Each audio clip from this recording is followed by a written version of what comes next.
ثاقب اقبال صاحب کے ایک سوال رہ گیا تھا درمیان میں، وہ پوچھنا چاہ رہے تھے، دوسرا سوال ان کا یہ تھا کہ اذان کے شروع سے اذان کے الفاظ یہی ہے یا کوئی تبدیلی بھی ہوئی ہے؟ جیسے سننے میں آیا ہے کہ نماز نیند سے بہتر ہے، یہ الفاظ بعد میں شامل کیے گئے، اور کیا اذان دینے کا حکم اللہ تعالیٰ کی طرف سے ہے؟ پلیز اس سلسلے میں رہنمائی فرما دیجیے۔ جی بالکل، اذان اللہ تعالیٰ کی طرف سے ہی حکم ہے، اور اس کی تھوڑی سی تفصیل یہ ہے کہ جب رسول اکرم صلی اللہ علیہ وسلم ہجرت کر کے مدینہ منورہ تشریف لائے تو اب مسلمانوں کی تعداد بھی زیادہ ہو گئی تھی اور گلیوں کوچوں میں اطلاع پہنچانا بھی مشکل ہو رہا تھا، تو اس سلسلے میں مشورہ ہوا کہ نمازوں کے لیے کیسے جمع کیا جائے لوگوں کو۔ ایک رائے یہ تھی کہ آگ جلائی جائے، اس میں آتش پرستوں سے مشابہت تھی۔ دوسری رائے یہ تھی کہ ناقوس بجایا جائے، آپ نے فرمایا یہ نصارہ کے ساتھ مشابہت ہے۔ ایک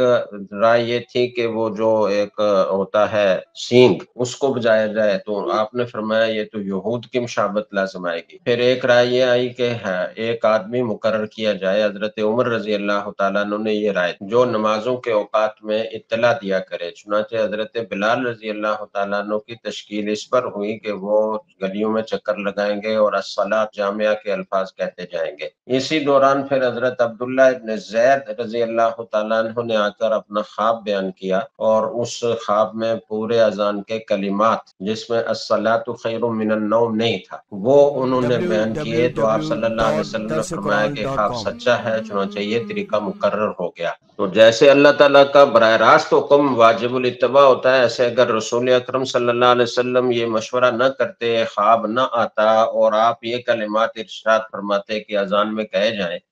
تو وہ واجب الاتباع ہوتا ہے۔ اب آپ نے ایک خواب کو بنیاد بنایا اور کہا کہ یہ سچا خواب ہے اور یہی کلمات آج سے متعین ہے، تو یہ رسول اکرم صلی اللہ علیہ وسلم کی طرف سے حکم ہی ہوا۔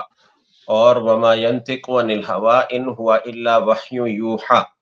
اگر اس میں کوئی خرابی ہوتی تو اللہ کی طرف سے تنبیہ کی جاتی۔ تو کلمات ہی بتا رہے ہیں کہ بہت بہترین کلمات ہیں، اس میں اللہ کی عظمت اور بڑائی بیان کی جاتی ہے، توحید بیان کی جاتی ہے، رسالت کا اعلان کیا جاتا ہے، کامیابی اور نماز کی طرف بلایا جاتا ہے۔ تو ان کلمات کے اچھا ہونے میں کوئی شبہ نہیں تھا، تو رسول اکرم صلی اللہ علیہ وسلم نے انہی کو مقرر فرمایا۔ اس کے بعد پھر ایک موقع پر ایسا ہوا کہ حضرت بلال رضی اللہ تعالیٰ عنہ رسول اکرم صلی اللہ علیہ وسلم کو فجر کی نماز کے لیے اطلاع دینے آئے، تو آپ صلی اللہ علیہ وسلم تہجد کی نماز پڑھ کر آرام فرما رہے تھے، تو حضرت بلال رضی اللہ تعالیٰ عنہ نے فرمایا الصلاۃ خیر من النوم، آپ صلی اللہ علیہ وسلم نے فرمایا ما احسن هذا اجعله فی اذانک، یہ کتنے پیارے کلمات ہیں، ان کو اپنی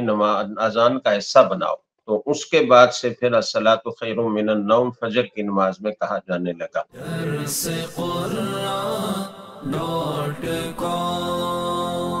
www.darsequran.com